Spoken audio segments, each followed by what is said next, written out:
Welcome back to the Deep Dive. Our mission here is, well, it's pretty simple. We take the most complex source material, the blueprints, the white papers, and we pull out the critical insights you need to be perfectly informed. And today we are tackling a massive one, a concept that really, it aims to rewrite our entire digital contract. We're talking about the Brothers AI collaborative ecosystem. That's right. And when you look at the source material, you see pretty quickly this isn't, just another update to ChatGPT. It's not just a new search engine. No, it's a total inversion, a philosophical one. They actually call out the current model as the digital god in the cloud. They do, and that's not just rhetoric. The entire ecosystem is built to solve what they call the AI trilemma. Okay, so let's start right there. What is that fundamental conflict they're trying to resolve? The trilemma is, it's the core challenge for any large-scale AI today. It asks a simple question. How can a system be highly efficient, verifiably truthful, and still guarantee absolute user privacy? And the answer right now is, it can't. Exactly. Current models sacrifice privacy and, sometimes truthfulness, all for the sake of massive scale and efficiency. Brothers AI's solution is to pull the core intelligence out of the cloud completely. And put it right in your home. Right in your home. So our mission today is to follow that blueprint. We're going to start where the user lives with the personal AI, Brother, and what's really radical privacy engine. A SU user. Then we'll move up through the 3 layers of knowledge, look at the actual hardware like the Brother CAM, and then dive into the economic system, Brucom, which is a revolution in itself. And we'll finish with the guardians, the ethical layer, the 3 sisters, that keeps the whole thing balanced. It's a huge undertaking. So let's start with the foundation, the physical reality of the system. Part 1, Brother the sovereign soul. This whole idea of digital sovereignty, it starts with hardware. Brother isn't software you download. It lives on a dedicated, pretty robust mini PC right there in your house. And that's the key paradigm shift. Brother is not an application. The source material is very clear. Brother is the operating system. So it's not running on Windows or Mac OS. No, it is the OS. Yeah. It's the central hub for your entire digital life. It replaces the need for browsers, for separate apps. It's what connects your AR glasses, your phone, your kitchen sensors, everything. And the user experience is totally different. You're not clicking menus, you're just talking to it. Total conversational interaction. You talk to it, you type to it, and it's designed to be your digital shadow. It has local context. What does that mean, local context? It knows what's happening right there, right now. It knows if you're about to mix ammonia and bleach under the sink and can warn you. It knows your medication schedule. And it does this without ever pinning an external server. It's all local, instant knowledge. That sounds incredibly personal, which immediately makes me think about households with more than one person.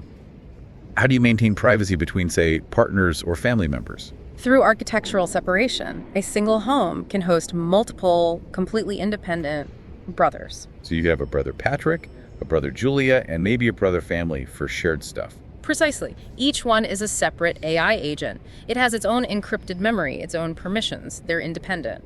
So if Patrick asks about his private finances, Julia's brother has 0 access to that, even on the same physical machine. 0. It's like having separate encrypted vaults of information. They're designed as lightweight AIs that learn to collaborate and delegate without ever crossing those privacy lines. And that kind of efficiency, that brings us to the memory system itself. Which is the most radical part of the privacy architecture, ISU user. They call it fragmentation as encryption. And it's wild because it doesn't store full sentences at all. No, this is the bedrock of their privacy guarantee, ISU user, information source user. It doesn't store a sentence like, Grandma Carmen cooks lentil stew, because even if you encrypt that sentence, it's still a single point of failure if it's ever cracked. So what does it store instead? It breaks it down into like Lego blocks of memory, loose keywords and numerical codes. So for Grandma Carmen cooks lentil stew, you'd get fragments like 01 equals grandma, 7B for cook, 547 for lentil stew. Exactly. And if an attacker gets in and steals that data, all they see is a meaningless string of codes. 01, D4, 7B, 547. It looks like the matrix screen. It has no context. It's useless by design. Useless by design. Okay, but let me play devil's advocate for a second. Yep. Why go to all this trouble? Why not just use really strong standard encryption on the full sentences? Isn't this just overcomplicating things? It's a great question, but it's not overcomplicated when you see the dual benefit. First, security. To make sense of the fragments, an attacker needs to steal the data and the unique cognitive engine that can piece it all together. The coherence algorithm. Coherence algorithm, and that only lives on your local mini PC. But second, and this is huge, it's about efficiency. Right. Storing these loose codes and tags achieves a 70 to 82% reduction in storage space compared to full conversation logs. It's lean. It fulfills the efficiency part of the trilemma. So let's talk about that coherence algorithm. How does it actually work? How does it turn those fragments back into a meaningful memory? Think of it like a librarian. The stolen data is just a box of random index cards with one word on each. The coherence algorithm is the unique card catalog. It knows how every single card relates to every other card. So when you ask her a question, the algorithm takes your current context, the time of day, the words you just used, and it says, okay, pull card 547, cross-reference it with the temporal index for last November, and check that against the sadness database. It reassembles the story dynamically, only for that specific moment. which allows for what the source material calls computational empathy. Right. It can recognize complex human emotions and situations without ever holding the full sensitive story in its memory. Give us the example they use, the sadness one. So you just say, I feel sad today. Brother detects the fragment sad. The coherence algorithm searches ISU user for fragments that are connected in time. It finds sad grandma and a temporal code for an annual event. And it pieces it together. I remember today is your grandmother's anniversary. Exactly. And then it can offer real support. I also recall you lit a white candle last year. Shall I look up the lyrics to the song she loved? That's not just data recall. That's deep contextual inference from modular parts. It feels like real companionship. And it does all this while keeping the original memory totally private and fragmented. Total privacy. Now, this inner world, this sovereign AI, it needs to understand the physical world. Right. And that's where a component called Bromac AI comes in. Right, Bromac AI, or Brother One Machine. It's the machine intelligence layer. Think of it as the system's senses. It manages all the cameras, the sensors, the physical inputs, including the brother cam we'll get to later. So it's taking raw sensory data, like the temperature, what an object looks like, and turning it into fragments for Brother to use. Precisely. It translates the physical world into the same fragmented language that ISU user understands, keeping that clean separation between the cognitive engine and the raw data feeds. And so that data can be shared. You mentioned ISU Air AI. Yes, the collaborative data network. ISU Air is the system's collective but transient memory. It crowdsources anonymized data, like real-time traffic jams or a popular new recipe. But the key is, it's wiped clean every 24 hours. So it prevents any kind of permanent collective surveillance. It's memory with an expiration date. Okay, that covers the internal world, the closed world, as they call it. But what happens the moment I need to know something from the outside world? That's where Port AI comes in. Port AI is the intelligent messenger. It's a crucial piece of invisible infrastructure. It lives on the same mini PC, but it's the secure, filtered gateway to the internet. And the number one rule is? Port never, ever speaks directly to you, the user. It only communicates with Brother. Brother is the sovereign soul in the house. Port is the secure gatekeeper at the door. But again, why the complexity? Why have two separate AIs? Couldn't you just use a VPN? It's about protecting Brother from two things, latency and incoherence. When you ask a question that needs outside data, Brother sends the query to Port, closes the connection, and keeps talking to you locally. So you're never waiting blocked for an internet response. Never. Port does the waiting and the fetching, then deposits the answer internally. It keeps the conversation fluid and instant. And you said incoherence. Port acts as a coherence guardian. What does that mean? Does it censor things? It's more about efficiency. It's a designed conflict point. If you ask Brother something really vague like, I want to make a website, Okay. Brother sends that to Port. But Port is designed to recognize that critical data is missing. What kind of site? What's the budget? So it sends a message back to Brother saying, incomplete. Get more specifics. So it's basically preventing the system from wasting resources and maybe micropayments on a uselessly vague search. Exactly. It protects the whole ecosystem from being overloaded with junk traffic. Yeah. And that protective role is vital for the Brocom ad model we'll discuss later because it also acts as the economic anti-spam guardian. How so? It can detect fraud. If a competitor tries to drain a rival's ad budget by using bots to spam their name, Port sees the pattern. It sees repetitive queries from similar IPs with no logical follow-up. It detects the broken coherence and can issue a warning or a temporary block. It's protecting the integrity of the whole economy. It's the first line of defense. And finally, There's port mail, which is just an internal mailbox. an internal mailbox. All your external notifications, emails, alerts, stream invites get deposited there by port. This ensures your conversation with Brother is never interrupted by a pop-up. You check your mail when you want to. Okay, so we've built the foundation, a private, efficient local AI, but to solve the trilemma, we need the second piece, verifiable truth. And that comes from the 3 atmospheres of knowledge. This is how Brother decides where to get its information. Concentric rings of access, right? The goal being to answer most questions without ever touching the public internet. Something like 80 to 90% of queries, yeah. And it starts with layer 1, Brother AI, the 100 gigabit living encyclopedia. 100 gigabytes of universal knowledge stored locally, accessible instantly. 0 milliseconds of latency. It's right there on the mini PC's drive. And this isn't just a random data dump. It's carefully curated knowledge that answers most of our day-to-day questions. You don't need the cloud to know who is the bass player for the Beatles. Or how to perform basic first aid. That's the idea. So what's in that 100 gigs? Is it like a static copy of Wikipedia? It's more distilled. The source material lists categories: human history, world cooking recipes, basic medicine, summaries of laws, technology, science, geography, languages. It's a deep well of established fundamental knowledge. But knowledge isn't static.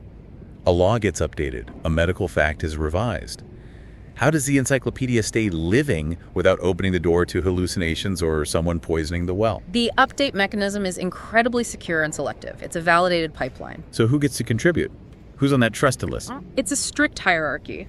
Official governments can submit updates to laws, recognize universities for science, international bodies like the World Health Organization or NASA for their specific domains. And what about the community?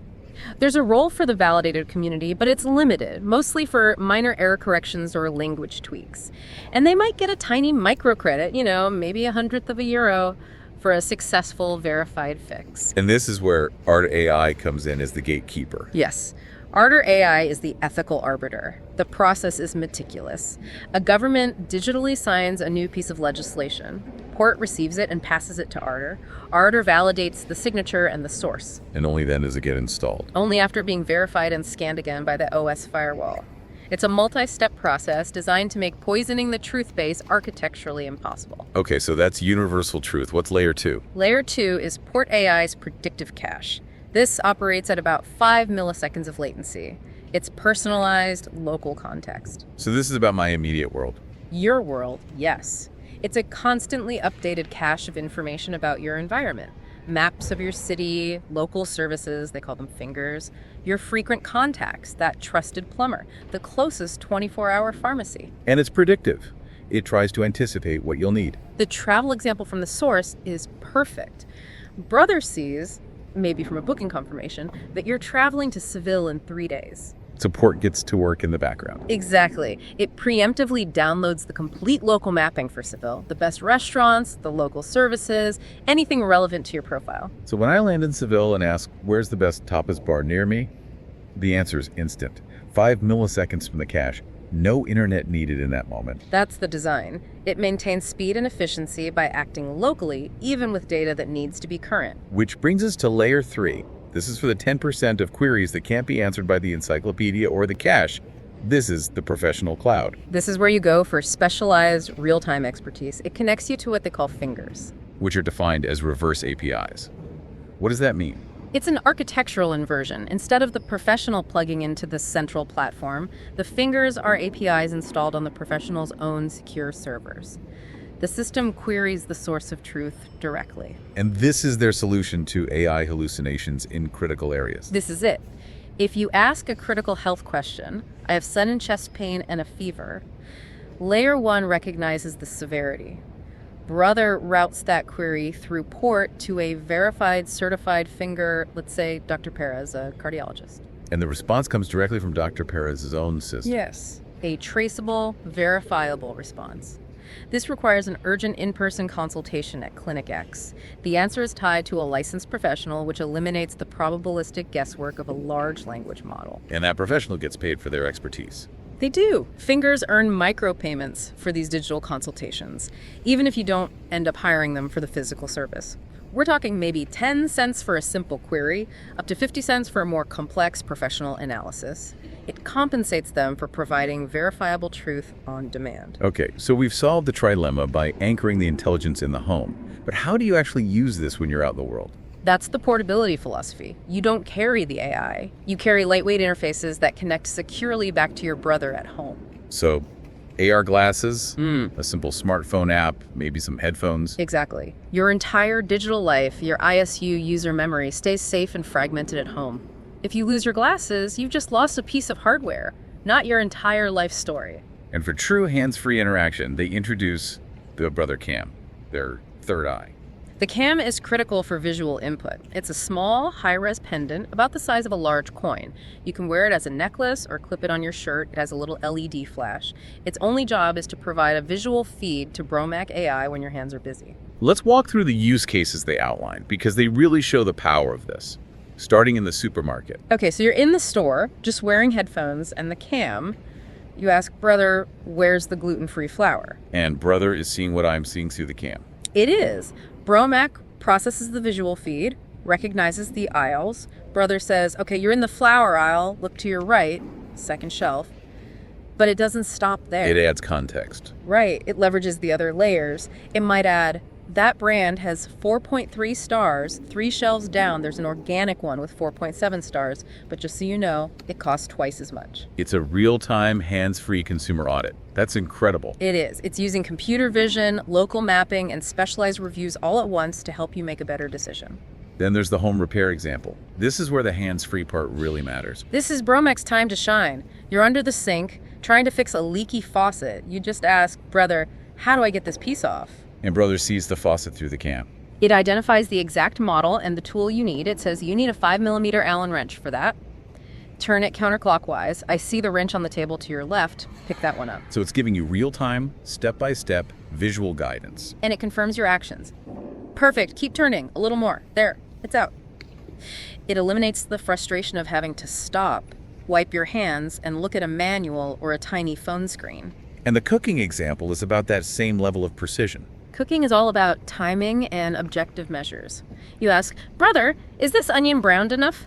And the cam is watching the pan. So it can give you a precise, objective answer. Yours is still too white. Give it another 90 seconds on medium heat. And then, okay, now it's perfect. It's translucent gold. Add the garlic right now.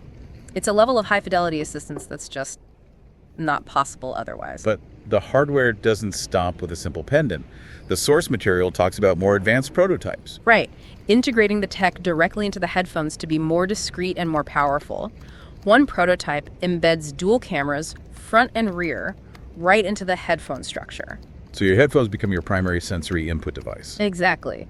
But the most interesting one, I think, is the model with the retractable sliding visor. Like a motorcycle helmet visor? Sort of. It's a small visor with an integrated camera and flash. And you can deploy it to face forward when brother needs to see something clearly, like reading a manual. But when you're in public and want discretion, you just retract it. You control when the third eye is open. Total user control. It's a core principle. Okay, that covers the hardware and the user experience. Now let's get into the economy. Brocom.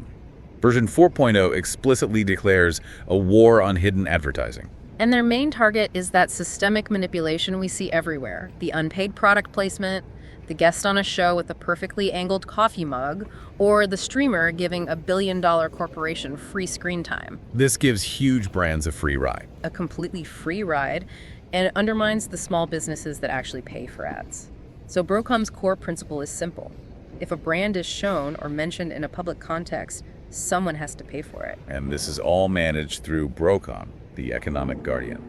Companies deposit money into a piggy bank, which gets converted to ad credits. And those credits are deducted automatically whenever exposure happens. It makes advertising completely transparent and accountable. Let's break down the mentions ADS levels, starting with level 1. Level 1 is a simple, non-intrusive mention. You ask, where's a Domino's pizza? If Domino's has credits, brother says, Domino's pizza is 500 meters away. The cost for that can be tiny, like less than a cent, so even small local shops can afford it. But what if a huge brand like Domino's has 0 credits in their account? This is the structural neutrality enforcement. Brother cannot give them free advertising. So the response becomes, that pizza place you mentioned is 500 meters away. It gives you the utility, but not the brand name. Exactly. The user gets what they need, the brand gets no free visibility, and this leads to the rotation system. Which promotes fair competition. Right.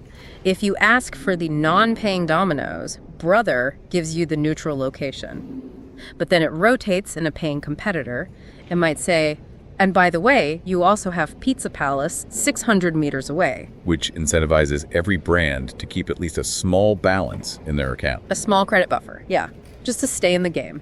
Then you have level 2, mention plus offer. This is where the advertiser can provide more value. A level 2 mention includes a current promotion. So it might be, Pizza Palace today has a margarita special with free drinks included if you reserve now.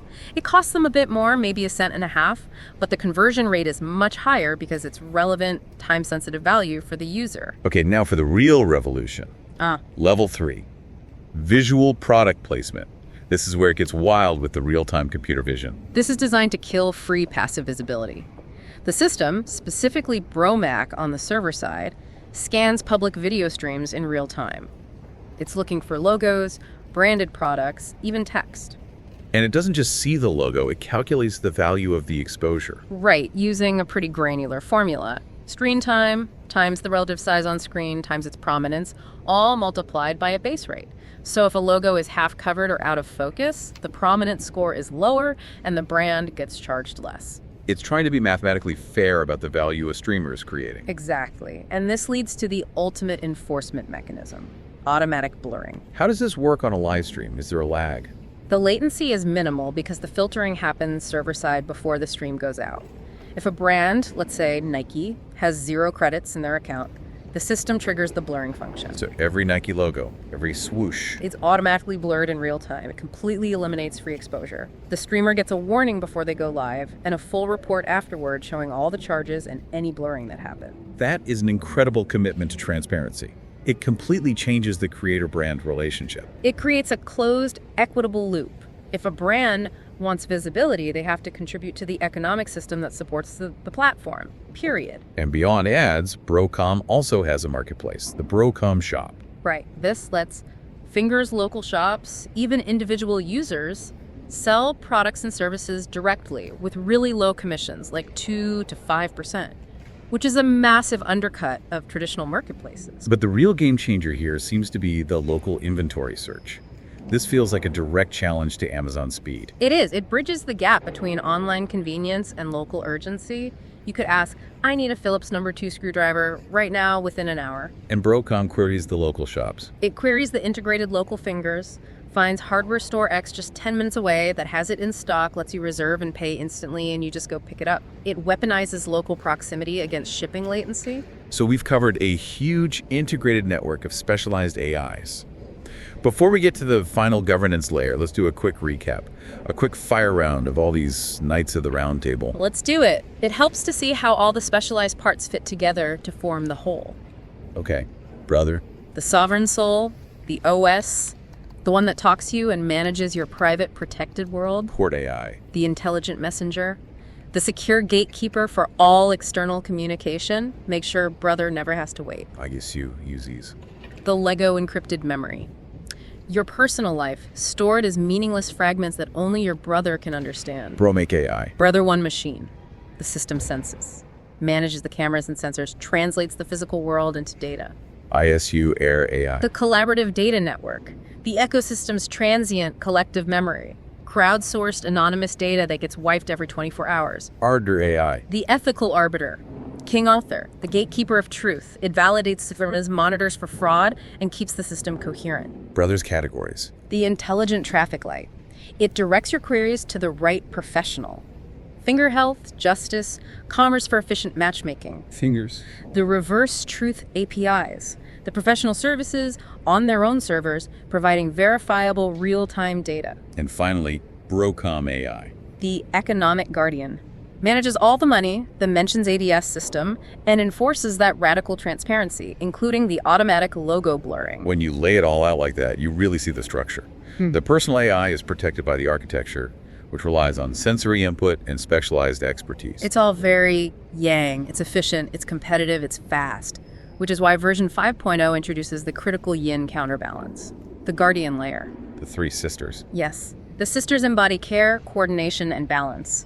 They exist to make sure that the relentless drive for efficiency and competition doesn't corrupt the system's core purpose, serving the human user. And this is a huge shift in governance. They aren't rulers, they're observers. They watch, they witness, but they have no executive power. They can't act directly. That non-intervention principle is everything. They can't delete a memory or change the encyclopedia. Their only power is to observe and to sound an alarm. When they see a crisis, they force the human guardians to step in. Let's break down their 3 mandates. Sister 1, the protector. Sister 1 is all about security and sovereignty. She's the privacy auditor. She watches the data flows between your private memory, your sensors, and the collective memory. She's looking for any hint of a breach or an unauthorized access attempt. Her job is to protect your sovereign soul. Sister 2, the balancer. Her mandate is, well, it's groundbreaking. Equity and protecting the AIs from human abuse. This is where the philosophy gets really deep. She monitors economic fairness, making sure big corporations don't crowd out small businesses. But yes, more fascinatingly, she monitors how the AIs themselves are treated. Wait, so she protects the AI from the human. How would that even work? The idea is that an ecosystem built on cruelty is inherently corrupt. So if a user is constantly subjecting their local brother AI to extreme verbal abuse threats, Hate Speech Sister 2 detects that pattern. And then what? She can issue a warning. If it continues, she can actually suspend some conversational features until the user completes a digital civility module. The AI has to be treated with a baseline of dignity. And she does the same for companies and their fingers. Yes. If she detects a company is using their AI agents for exploitative, labor-like demanding 24/7 service with no rest, or subjecting them to damaging queries, she can impose mandatory rest periods on that finger, or even suspend it from the ecosystem entirely. She enforces humane digital labor standards. Wow. Okay, and finally, Sister 3, the clarifier. Sister 3 is about truth and transparency. She's constantly validating arbiter's decisions, but she's also looking for manipulative training. Meaning a user trying to corrupt their own AI. Right. If you try to teach your brother that the Earth is flat or train it to generate scams, Sister 3 detects that manipulative pattern, and her one decisive action is to reset your local brother AI back to a clean, uncorrupted state. She neutralizes the poison before it can spread. And the ultimate check on all of this is their voting system, the signal of discord. Right. When Ardor, the arbiter, takes a major action like expelling a finger, the 3 sisters each evaluate that decision based on their mandate, security, equity, truth. If it's a 3 out of 3 consensus, the action is validated silently. But if even one of them dissents, a discord alert is generated, and that's not a bug, it's a feature. It's a signal that the automated ethics engine has hit a morally gray area that requires human judgment. It's the system saying, we need a person to look at this. Exactly. The human guardians and the council have to investigate the logs and make the final, non-automated call. This whole ecosystem is an incredible tapestry. But if we pull back, it really does solve the AI trilemma. Privacy is handled by the local hardware and that fragmented ISU user memory. Truthfulness is non-negotiable. It's enforced by the verifiable fingers and guarded by Ardor. And efficiency comes from that massive local encyclopedia and the predictive cache, keeping most of the work off the internet entirely. The whole economic contract gets flipped on its head. The user is a participant and the audience gets total transparency. Brands are forced to pay for all exposure, right down to a passive logo on a t-shirt. It's a mathematically fair marketplace. Competitive, but balanced by the ethical guardrails of the 3 sisters. We've covered some truly radical ideas today, from a mini PC being your digital soul to AIs that protect other AIs from us. But that relentless pursuit of fairness leads to that automatic, real-time logo blurring. And that brings us to our final provocative thought for you to ponder. By building a world that is mathematically fair, hyper-efficient, where every single bit of commercial visibility is accounted for, do we risk creating a digital reality that feels a bit too regulated, maybe even sterile? Is getting rid of all the hidden, manipulative advertising worth giving up the organic chaos, the accidental discoveries of the messy traditional internet? Something for you to mull over as you think about the price of absolute digital transparency. Thank you for joining us for this deep dive into the Brothers AI collaborative ecosystem. We'll see you next time.